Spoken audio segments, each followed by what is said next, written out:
성막에 대해서 말씀을 하면서 동편문에 대해서 말씀을 한 바가 있습니다. 그 동편문에는 바로 청색, 자색, 홍색, 백색 실로 뿔을 놓았다라고 말씀을 드렸습니다. 그 가운데 우리는 먼저 첫 번째 말씀을 이미 드렸고요.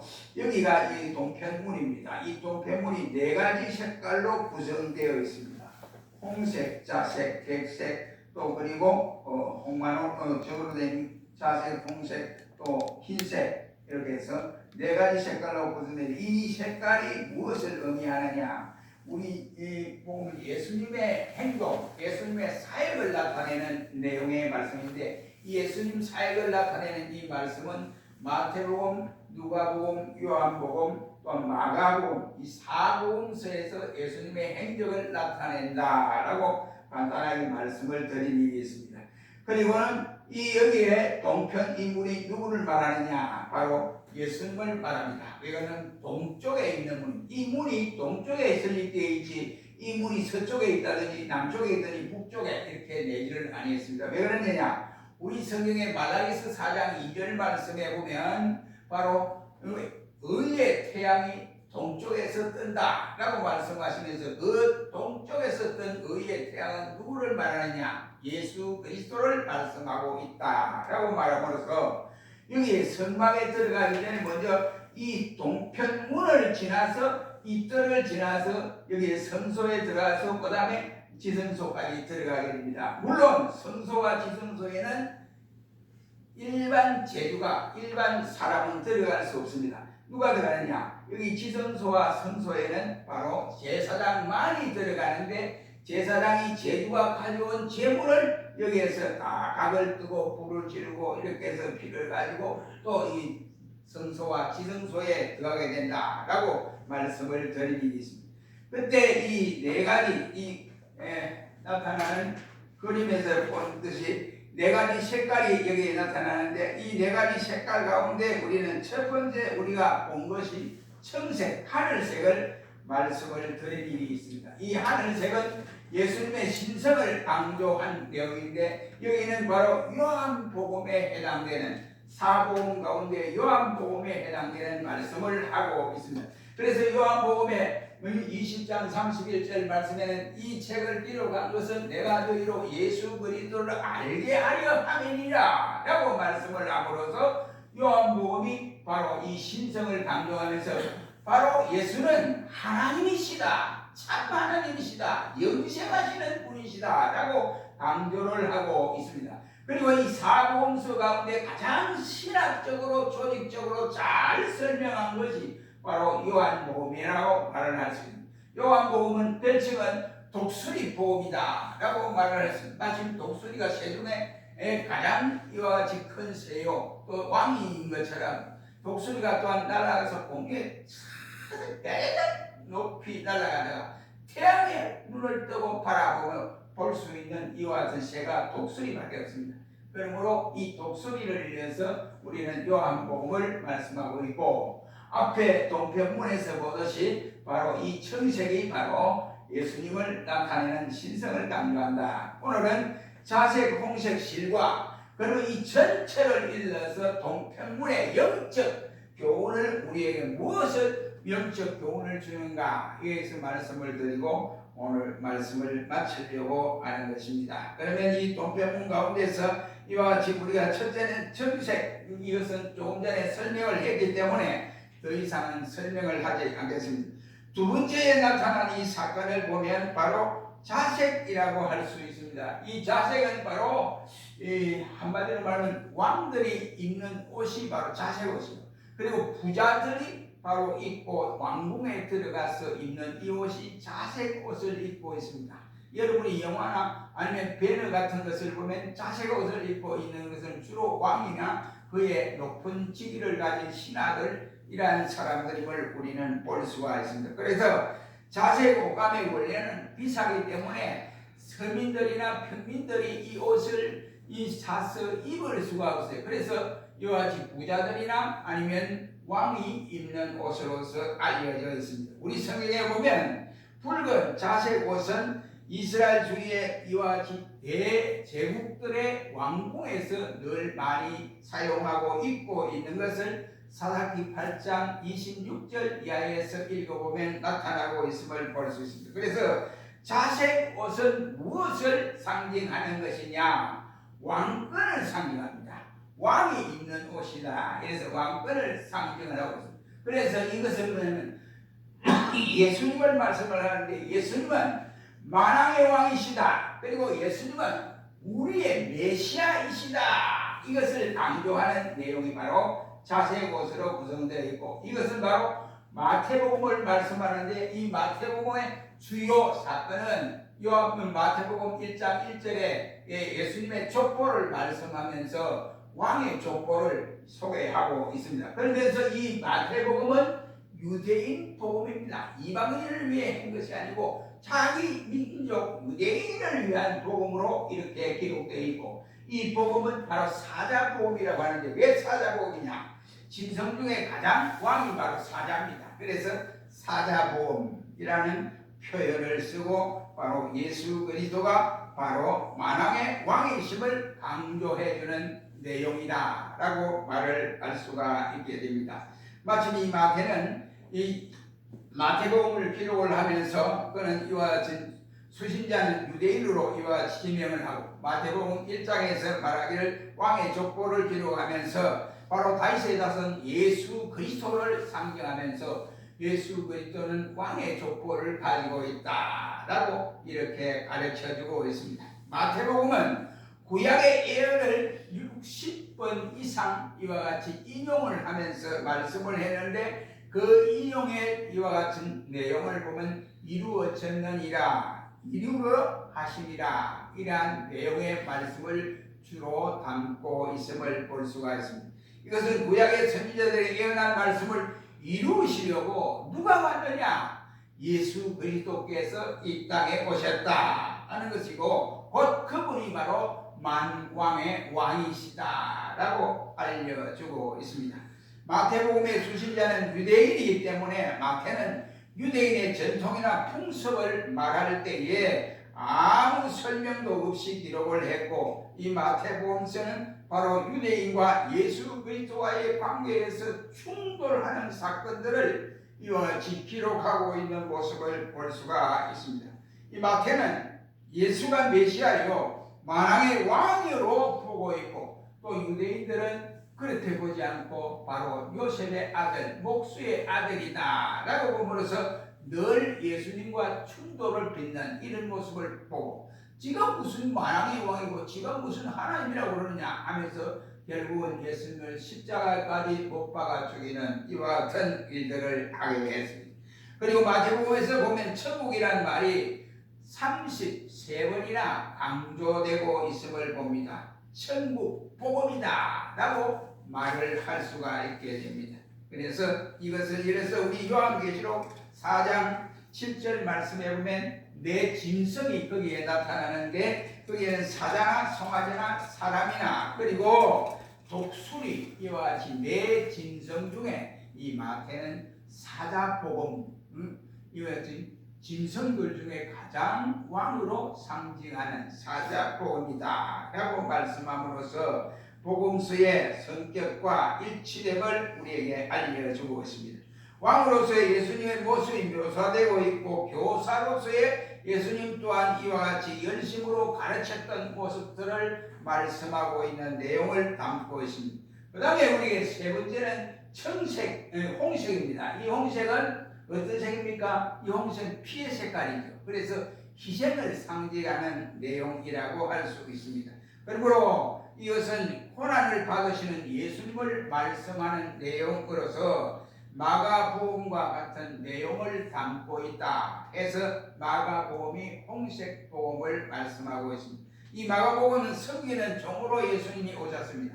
그 대표적인 예로 예수님께서 마가복음 10장 45절 말씀에 인자의 온 것은 섬김을 받으려 함이 아니요 도리어 섬기려 하고 많은 사람들의 대속물로 주기 위해서 왔다라고 인카네이션에 대해서 말씀하고 있음을 볼 수 있습니다.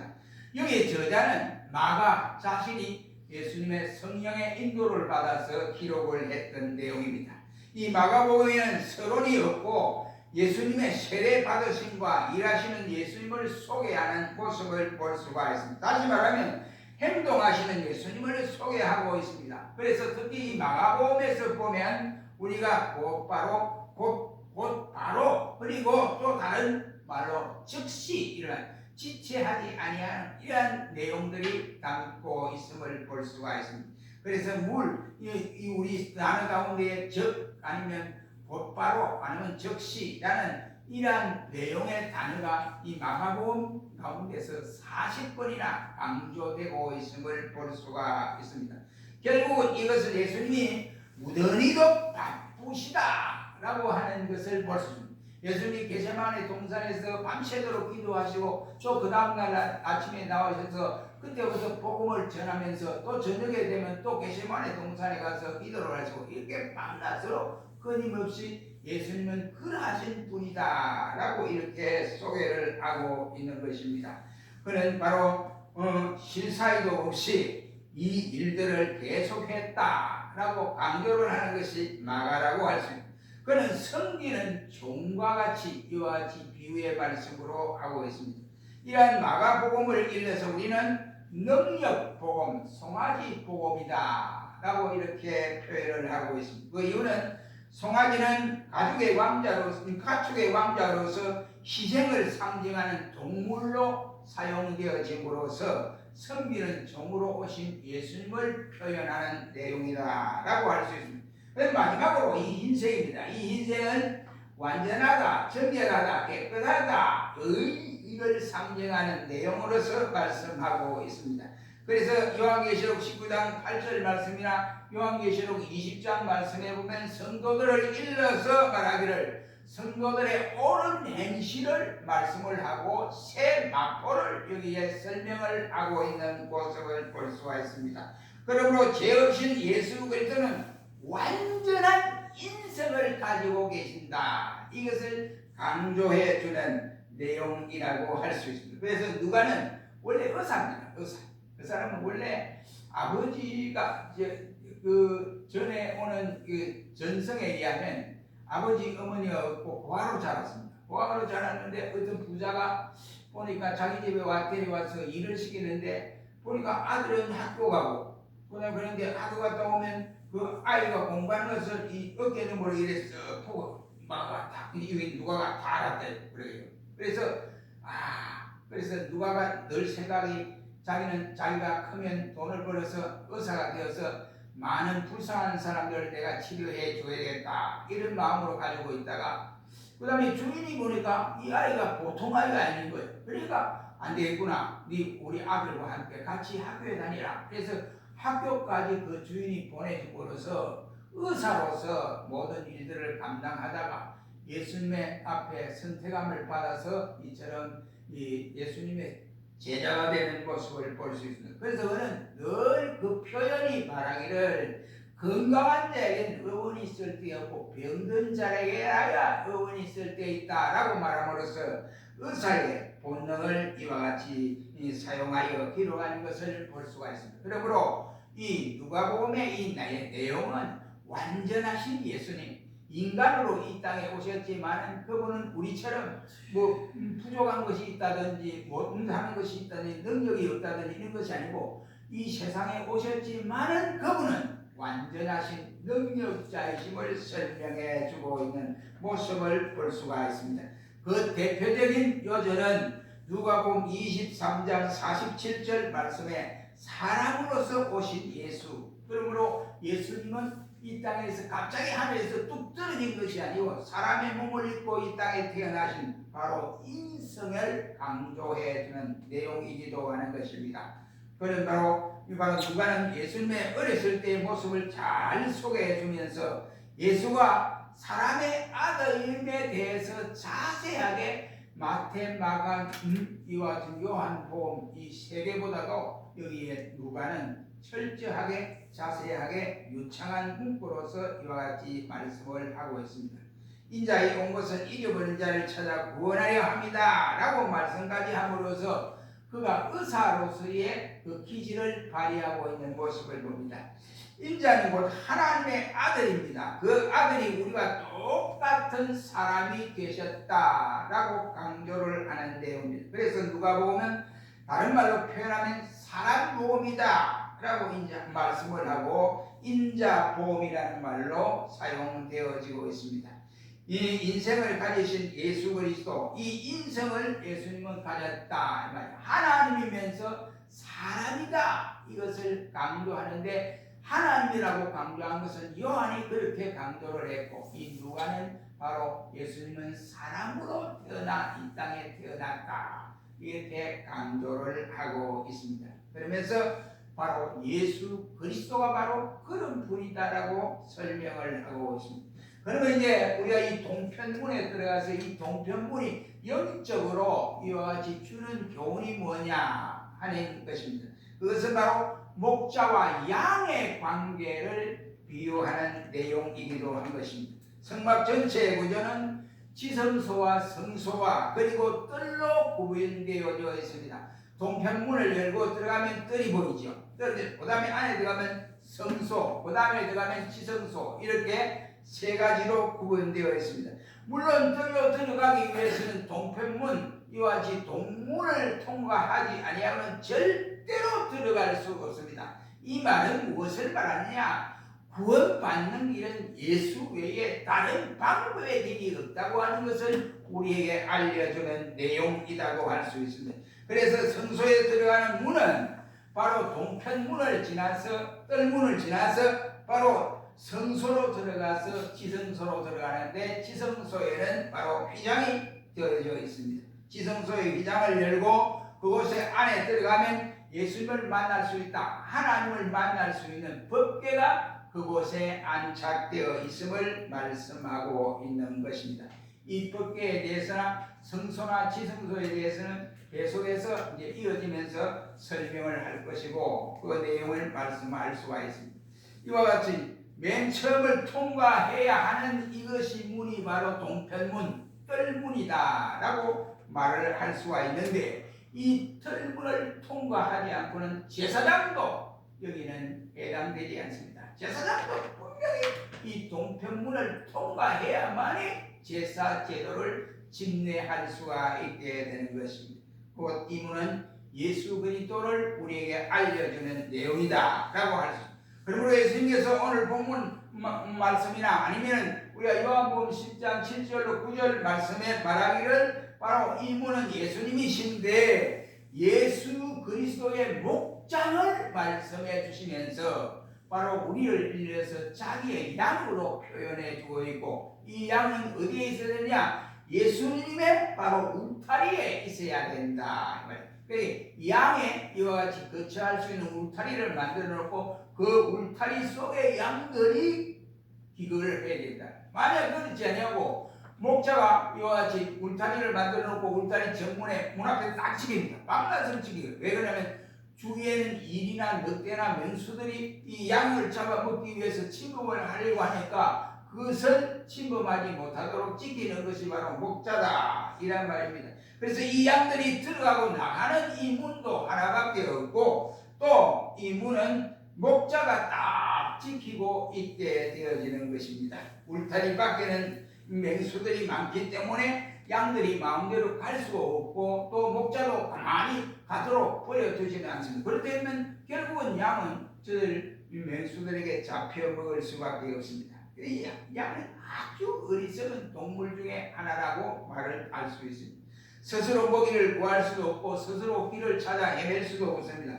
그리고 또한 저들이 일반적인 지혜도 없는 것이 바로 이 양이다 라고 할 수가 있습니다. 그렇다고 해서 이 양은 다른 짐승들에 비해서 뭐 뿔이 튼튼해서 다른 이와 같은 짐승들이 찾아올 때 자기를 죽이려고 할 때 뿔로 쳐반다든지, 아니면 이 발톱이 뭐 아주 강해가지고 아니면 뭐 이 늑대나 이런 발톱처럼 그렇게 된 것이 아닙니다. 그래서 이 발톱도 없어요. 그리고 자기 그 발로도 이 무기로 사용할 수 없는 것이 바로 양이다 라고 할 수 있습니다.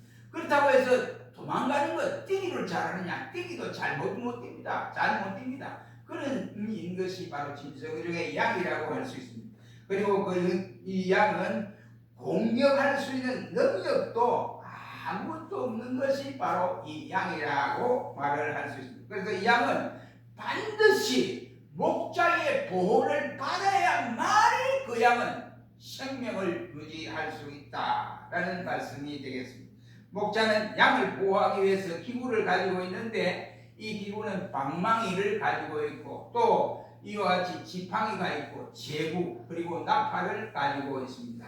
이 방망이는 가까이 있는 짐승들이 더 이상 침범하지 못하도록 이와 같이 하는 무기로 사용되어 있고 또 지팡이는 양을 바른 길로 인도하는 목자가 가진 지팡이다라고 할 수 있고 제구는 멀리 있는 짐승을 이와 같이 쫓는 무기로 이와 같이 감당하며 이 피리는 또 양들을 불러 모을 때 피리를 불러서 저들이 모아서 이와 같이 함께 이동을 한다든지 이렇게 하는데 필요한 제구들과 또한 피리라고 할 수 있습니다. 특히 목자는 양을 보호하기 위해서 양의 생명을 아끼지 않으면 그것은 진정한 목자가 아닙니다. 그래서 예수님은 비유의 말씀으로 싹꾼이다라는 표현을 쓰고 있음을 볼 수가 있습니다. 그래서 목자는 늘 양들이 좋은 꼴이 어디냐 그것을 먼저 알고 좋은 꼴을 있는 대로 인도해야 하는 것이 바로 목자라고 할 수 있습니다. 그럼 목자는 뭐냐? 다른 말로 표현하면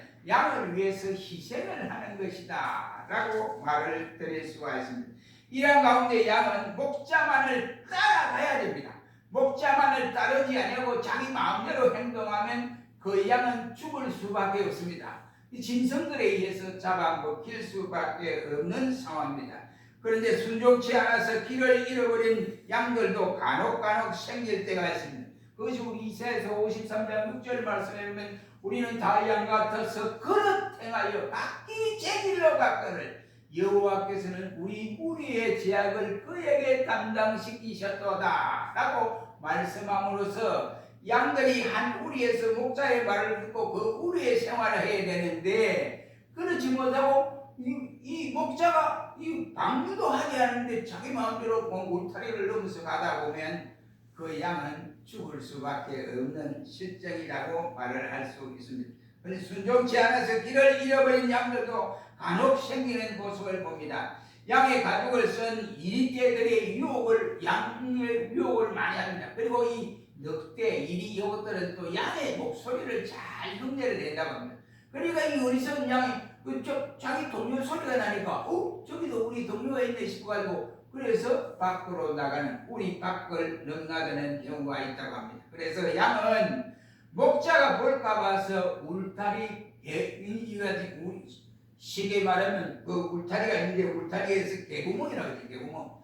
개구멍을 들고 가고 개구멍으로 들어왔다 개구멍으로 나왔다 이렇게 하는 양들도 가끔 있다고 합니다. 문제는 문 앞에 있는 목자의 발을 밟고 도망치는 또 양들도 있다고 합니다. 그럴 때마다 목자는 마음이 아프게 됩니다. 순종하면 자신이 살고 목자도 즐거운데 양은 가끔 목자의 가슴을 아프게 하는 이러한 경우들이 양들이 있다고 합니다. 여러분 어찌 양들에 대한 비유만 이와 같이 예수님께서 말씀을 했다라고 이와 같이 하겠습니까? 이 양은 곧 누구를 나타내느냐? 오늘의 선거들이라고 말을 할 수 있습니다. 미국의 목자는 목회자들을 일러서 말씀한 것이다 라고 할 수 있습니다. 그러므로 양이 문을 뛰쳐나가서 목자의 발을 밟고 간다든지 목자를 제치고 나가는 그 양은 한마디로 어리석은 양이다 라고 표현할 수 있습니다. 그래도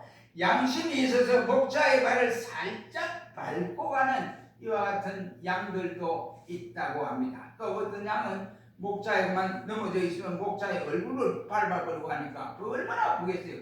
그런 양들도 있다고 합니다. 또 그리고는 이와 같이 목자를 통과하지 않고 개구멍으로 왔다 갔다 그 지 마음대로 왔다 갔다 그런 결국은 나중에는 목자의 간섭을 받기 싫으니까 결국은 야생 동물에게 맹수들에게 잡혀 먹을 수 있는 확률이 대단히 크다고 합니다. 그렇다면 이 교회의 목자가 누굴까 하는 것입니다. 바로 오늘의 목회자들이 아닌가 생각합니다. 교회에서 양은 누굽니까? 바로 이와 같이 진실한 양은, 순진한 양은 바로 순종하는 양떼들이 되어야 될 것을 우리에게 알려줍니다. 이 문은 또 어떠냐? 그 동편문이 좁지 않아요. 동편문이 10m, 넓이가 10m니까 이 세상의 대문 가운데에 이 10m짜리 대문이 하나도 없습니다. 오직 성막에 나타난 이 문만 10m라고 합니다. 이 10m 넓은 문은 어느 누구든지 예수 그리스도를 나의 구주로 영접하는 자는 다 이 문으로 들어와서 용서함을 받는다고 하는 상징이 내포되어 있는 것입니다. 그래서 요한계시록 22장 10절 17절 말씀에 보면 하나님은 사랑이시라, 그 하나님의 사랑은 넓고도 깊고도 오묘하시는 분이시다를 상징하고 있음을 볼 수가 있습니다. 어린아이가 나이 많은 노인이라도 누구를 막론하고, 어린아이든지 노인이든지 누구를 막론하고 다 예수님을 영접하는 자들은 모두가 이 문을 출입할 수가 있다라는 말입니다. 그다음에 이 문 외에는 절대로 다른 동편문이 있지를 않습니다. 그래서 우리 성경은 유일한 문, 하나밖에 없는 문으로 상징함으로써 우리가 구원받는 길은 예수님밖에 없다, 이것을 말씀함으로써 사도행전 4장 12절 말씀에 다른 이름은 구원을 얻을 수 없나니, 천하 구원을 얻을 만한 다른 이름을 우리에게 주신 일이 없다라고 말씀함으로써 바로 이 동편문이 바로 구원의 문이다, 예수님을 상징하고 있다라고 할 수 있습니다. 현재 사람들이 이 얘기하듯이 누구나 각자 자기 방법대로 살면 되지 뭘 그렇게 하느냐, 그 사람은 절대로 주님의 명령에 따르고 주님 명령에 순종하고 복종하는 사람이 아닙니다. 그러면 결국은 세상에 가서 맹수들에게 찢기고, 그래서 결국은 그 양은 죽을 수밖에 없고 고통을 실컷 고난을 겪고 지쳐서 쓰러져서 맹수들에게 밥이 될 수밖에 없습니다. 그러므로 구원받는 길은 하나밖에 없는데 그 길은 바로 이 동편문을 만들어 주었듯이 예수 그리스도만이 우리에게 구원을 산성이 되신다, 이란 말입니다. 우리가 금명코 그 문은 닫힐 날이 분명히 옵니다. 언제 닫히느냐? 노아 방주 때도 분명코 그때의 구원의 문은 닫혀버린 때가 있습니다. 바로 어떤 사람이 방주에 못 들어가고 또 물로 수장이 되었습니까? 순종하는 사람들은 방주 안에 들어갔지만은 그 노아의 말에 듣지 아니하고 농담으로 여겼던 사람들은 전부 다 물에 빠져 다 죽게 되어졌습니다. 어디 그뿐이겠습니까? 마태복음 25장에 보면 지혜로운 5처녀와 미련한 5처녀의 비유를 주님이 말씀을 하는데, 미련한 5처녀는 등불 준비를 하지 않아요. 기름 준비를 하지 않고 신랑 오기를 기다리는 이 신랑이 월요일부터 토요일 사이 금요일까지 오는데 언제 오는지 모르는 거예요. 밤에 언제 오는지 모르니까 항상 기름을 준비하고 있어야 되는데, 미련한 5처녀는 결국은 기름 준비하지 아니하다가 기름 사러 간 다음에 신랑이 들어옴으로써 그들은 잔치집에 참여할 수 없다라고 하면서 문이 닫혔다라는 말로 표현을 하고 있습니다. 그러므로 문이 닫힌 데에 저들은 와서 문 열어달라고 아우성을 쳐도 문은 절대로 열려지지 않았습니다. 본인 잔치집에 참여할 수가 없었다는 말입니다. 문이 닫히면 때는 늦어버리고 만다, 이란 말입니다. 여러분, 우리 인생의 마차는 두 길밖에 없다고 생각이 되어집니다. 문 안에 있느냐 문 밖에 있느냐, 아니면 문 안에서 생활하고 있느냐 문 밖에서 생활하고 있느냐 하는 것입니다.